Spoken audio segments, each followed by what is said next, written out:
ओम साई राम। श्री साई सच्चरित्र अध्याय 30 भाग 2। काकाजी वैद्य। नासिक जिले के वणी ग्राम में काकाजी वैद्य नाम के एक व्यक्ति रहते थे।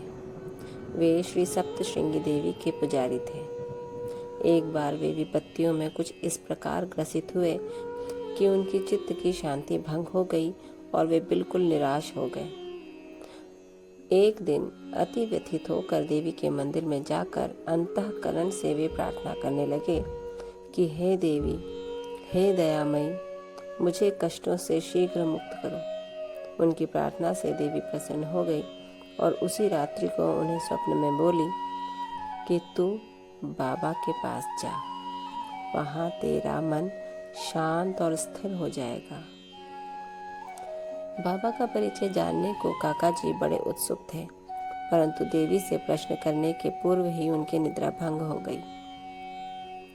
वे सोचने लगे कि ऐसे ये कौन से बाबा हैं जिनकी ओर देवी ने मुझे संकेत किया है।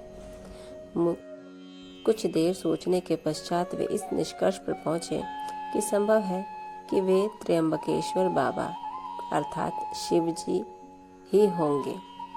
इसलिए वे पवित्र तीर्थ त्र्यंबक यानी नासिक को गए और वहां 10 दिन व्यतीत किए।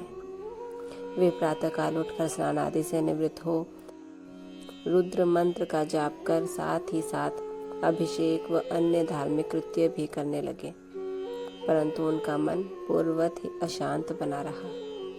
तब फिर अपने घर लौटकर वे अति करुण स्वर में देवी की प्रार्थना करने लगे।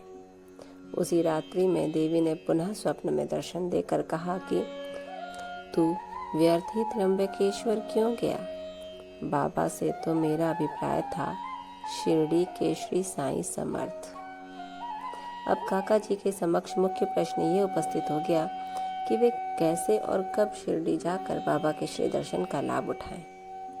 यथार्थ में यदि कोई व्यक्ति किसी संत के दर्शन को आतुर हो तो केवल संत ही नहीं, भगवान भी उसकी इच्छा पूर्ण कर देते हैं। वस्तुतः यदि पूछा जाए तो संत और अनंत एक ही हैं और उनमें कोई भिन्नता नहीं। यदि कोई कहे कि मैं स्वतः ही अमुक संत के दर्शन को जाऊंगा तो इसे निरे दंभ के अतिरिक्त और क्या कहा जा सकता है। संत की इच्छा के विरुद्ध उनके समीप जाकर कौन दर्शन ले सकता है?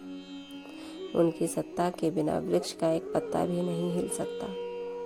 जितनी तीव्र उत्कंठा संत दर्शन की होगी, तदनुसार ही उसकी भक्ति और विश्वास में वृद्धि हो जाती है और उतनी ही शीघ्रता से उनकी मनोकामना भी पूर्ण होगी। जो निमंत्रण देता है वो आदर आतिथ्य का प्रबंध भी करता है। काकाजी के संबंध में समूचे यही हुआ। ओम साई राम।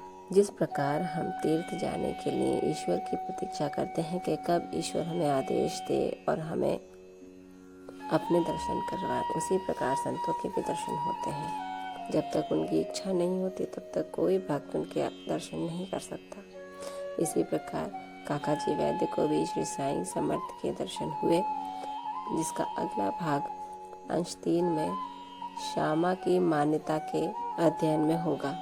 तब तक ओम साई राम। बाबा आप सब पर कृपा रखें, आपको आशीर्वाद दें और कष्टों से दूर रखें। ओम साई राम।